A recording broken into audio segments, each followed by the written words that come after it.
My name is Sophia, and at the age of 35, I am an employee of a large company where I have been working for several years after graduating from a prestigious university.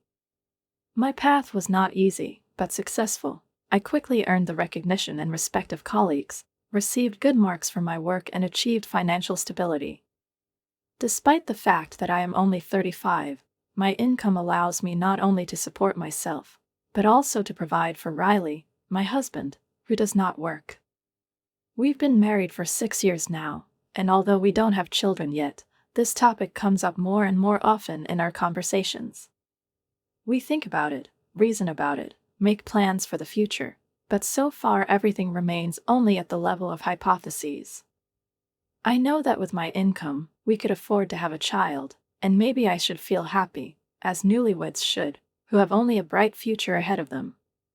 But, to be honest, my happiness is overshadowed. Not only am I not involved in the birth of a child, but the very thought of the future causes me anxiety. Riley's not working, and it's weighing on me. We discuss his job search almost daily, but it does not lead to real changes yet. Today, I had dinner alone again, not because I'm hungry, but because the habit of sitting at the table alone has become the norm. Riley didn't go for an interview again, stayed at home and just scrolled through job sites, as he has been doing for a year. His last work experience ended sadly. He left the company after a conflict with his boss. Then he started looking for a part-time job, but he didn't stay in any place for long. A couple of months of work, and he finds himself back at home, relaxing, thinking about what to do next. Tonight I brought up the conversation again. Are you looking for a part-time job again, Riley? He nodded without looking up from the screen. I am considering both full-time and part-time employment, he replied, as if justifying himself. Why don't you stop chasing temporary options and focus on finding a permanent job?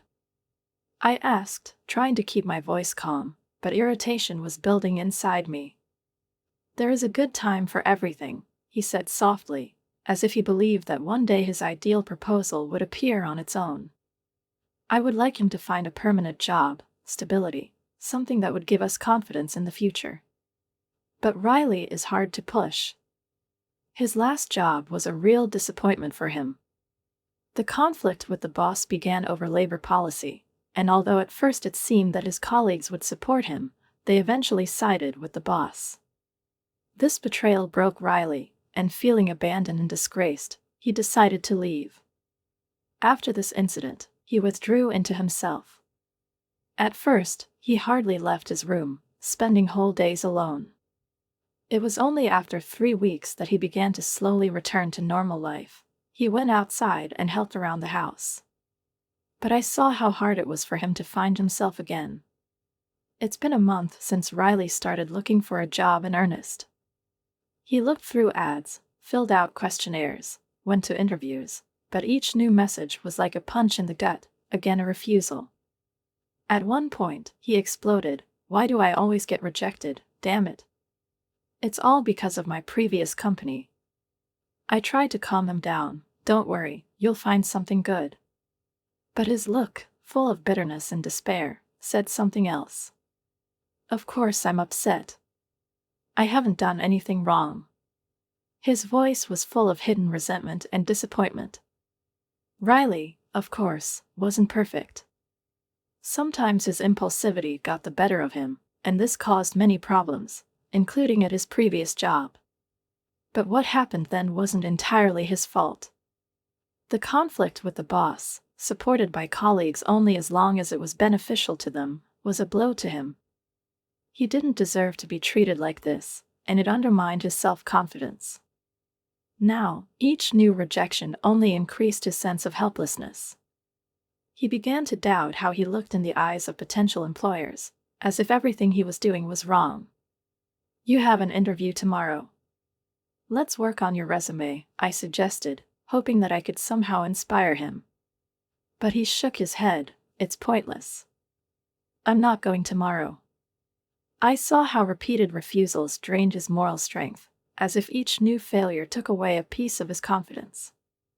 A few days later, I came home and found torn papers on the living room floor.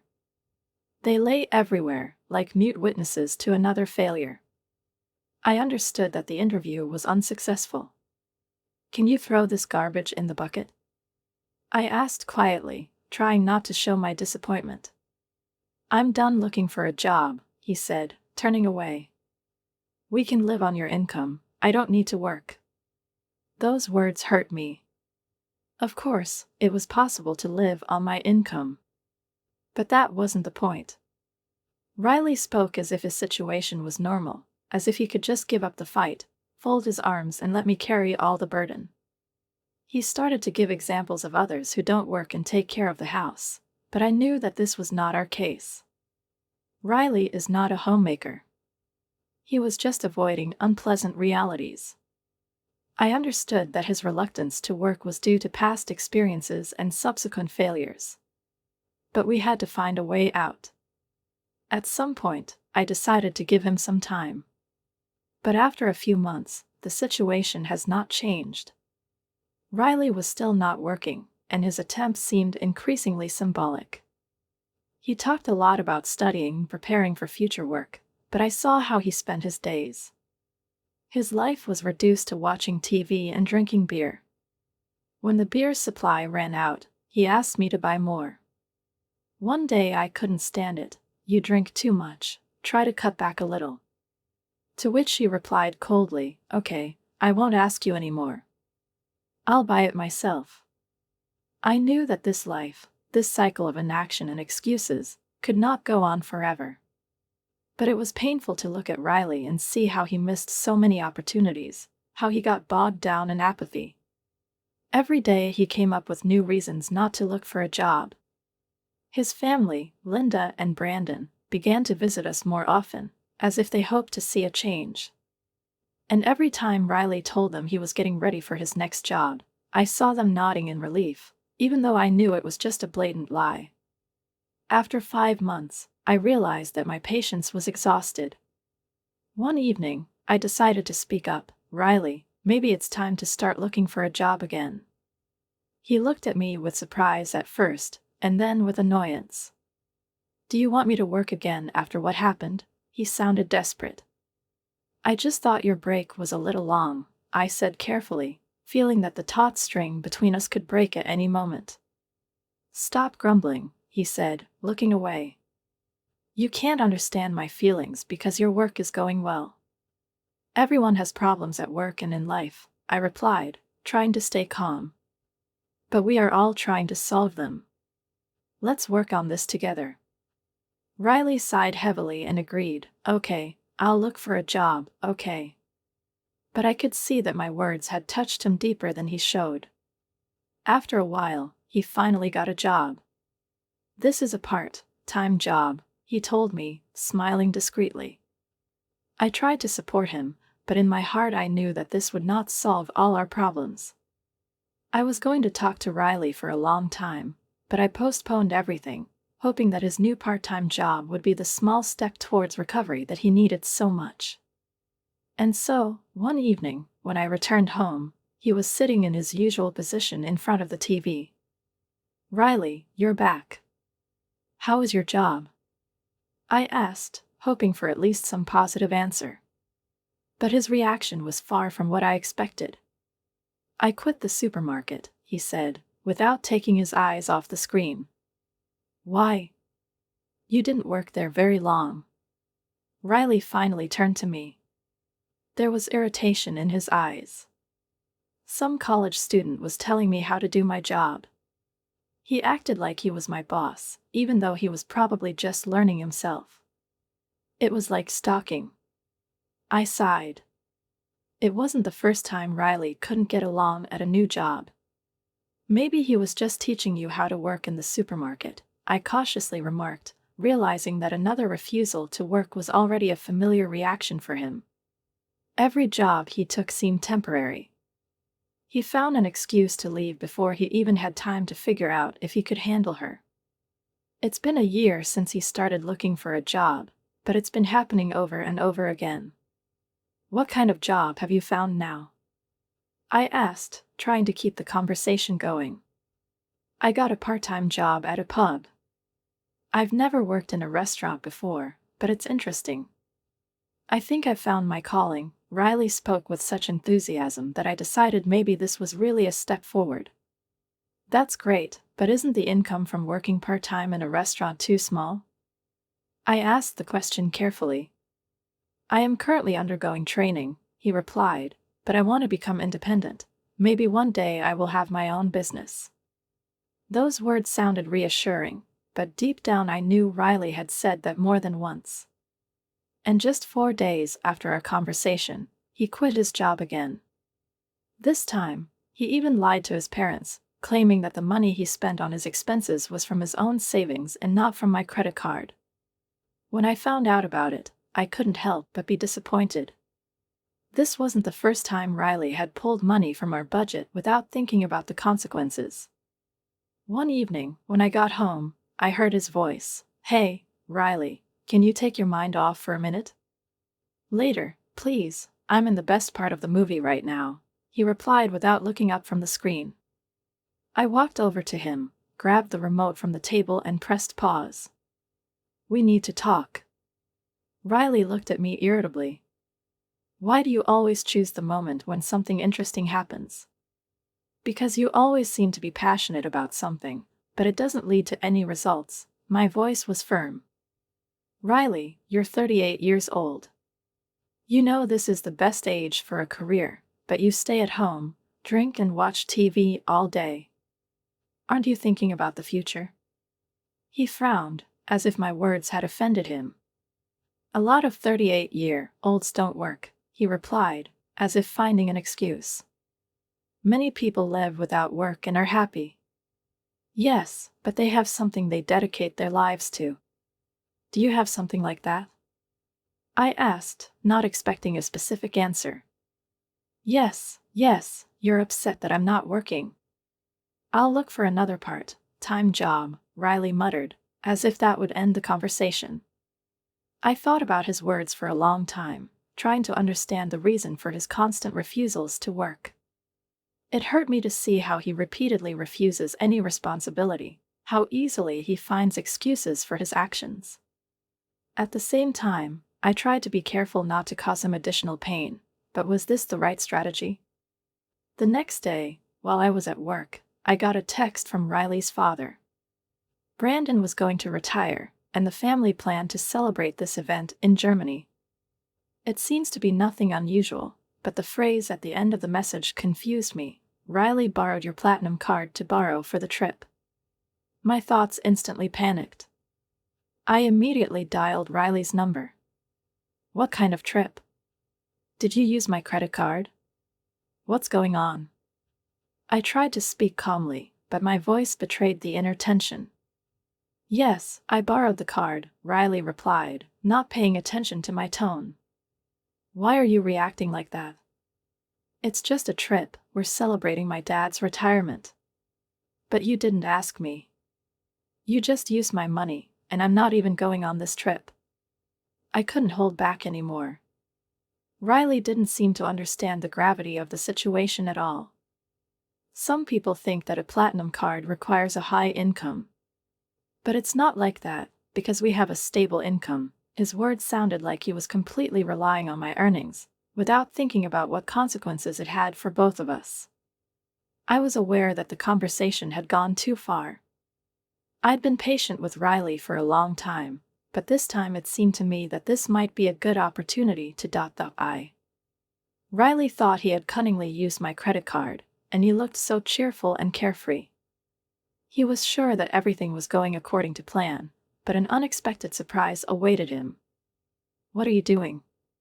"It's time for us to go," he said with a slight irritation in his voice. "Got it, I'm coming," I replied reluctantly. But there was already a plan in my mind. I knew that he would soon realize that his settlement with my credit card would be a failure. And it had to happen right now. "One more thing," I said calmly, hiding a smile. "The credit card you took doesn't work." "This can't be true," his voice betrayed a sharp displeasure. "It's in Sophia's name, it expires this month, but we still have time." "You're lying to stop me from using the card, aren't you?" he challenged. No, it's not a lie, I remained unperturbed. It really expires this month, and I have already received a new card.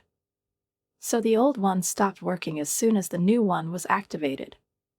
Riley paused, stunned that I'd thought of everything. You're kidding, right? Is this a joke? No, I replied coldly. If you don't believe me, you can try it yourself. It's going to be fun to see you trying to pay with a card that doesn't work. I heard Riley's parents ringing on the phone. He muttered something unintelligible, and it was clear from his voice that he had no idea how to get out of the situation. What should I do now? He sounded confused. I promised them to pay for everything except the flight. Oh, did they pay for the flight themselves? I asked, showing no sympathy. Yes, Dad didn't want all the expenses to fall on my shoulders, Riley admitted, now sounding confused. Well, what can I say? It's not my problem. My voice sounded tougher than I expected. You said you'd pay for everything, so keep your promises. How can I pay if I don't have the money? His desperation became more and more obvious. It's true, Riley, I sighed. You're not working seriously. You created this situation yourself, trying to look better in the eyes of your parents, without having any money or a plan. He was silent, and I took a moment to end the conversation. Listen, I'm at work, so I have to go. I just wanted to warn you about the map. Good luck.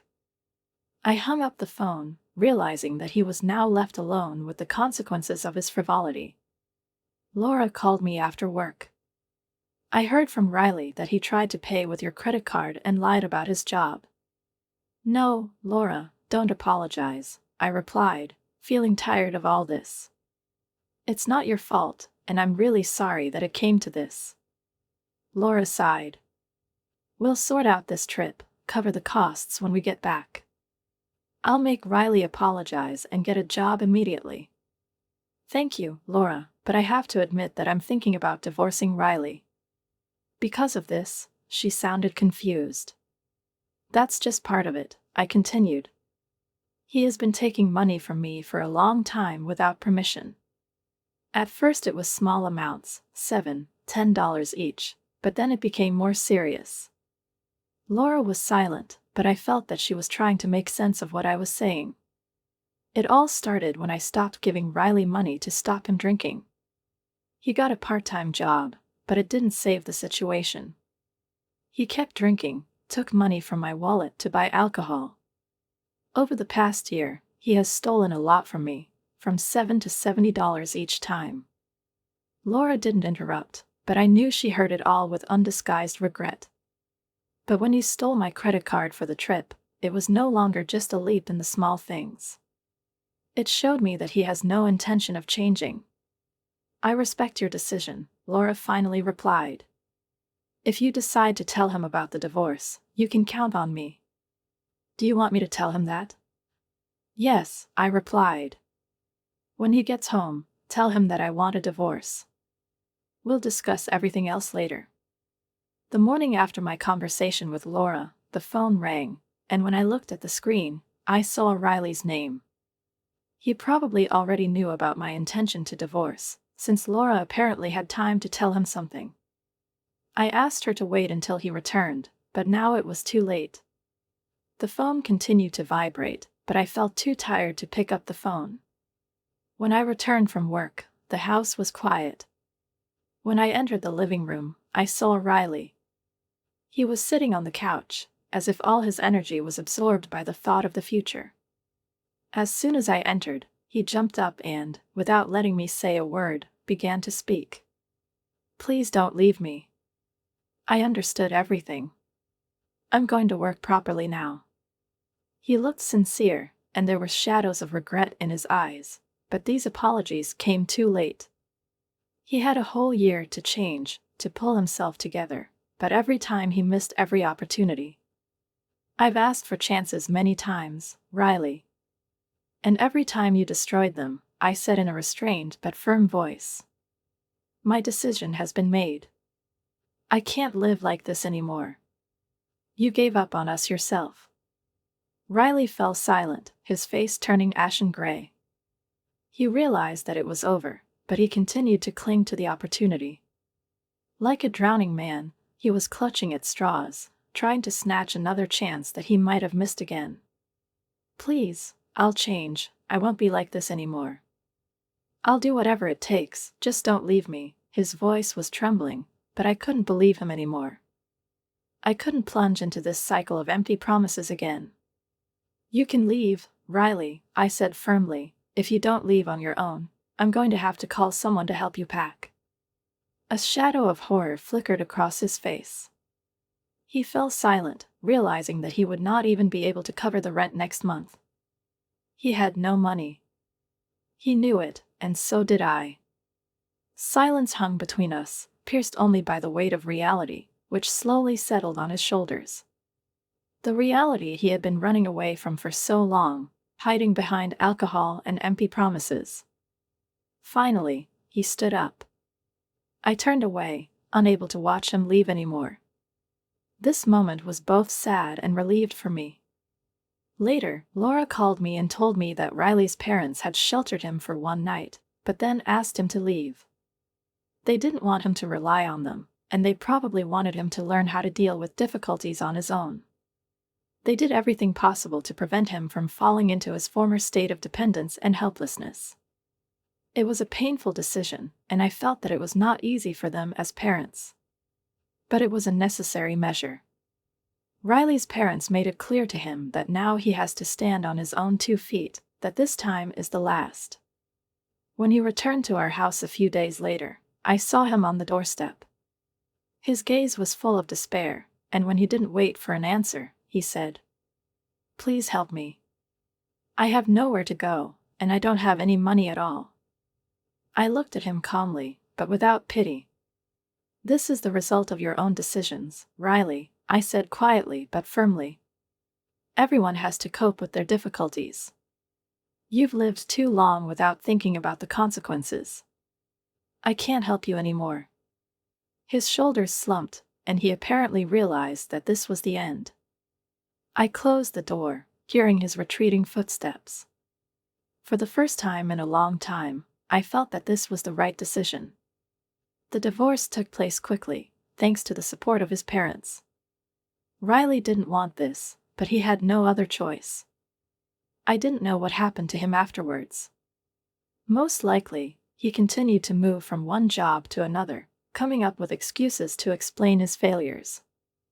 I thought that after the divorce I would feel lonely, but to my surprise, I felt incredibly relieved.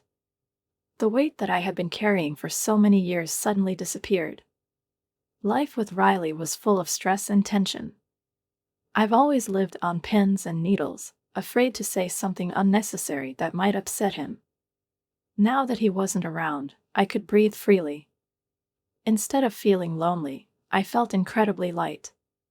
My life has become easier and more comfortable without him. I didn't realize how much of a burden our relationship was until I got rid of that burden. Now I had time to think about myself, about my desires and goals. It was a new beginning, and I fully accepted it. Now I didn't have to worry about anyone's problems. I didn't have to support anyone emotionally or financially. I didn't let anyone drag me into the maelstrom of other people's problems anymore.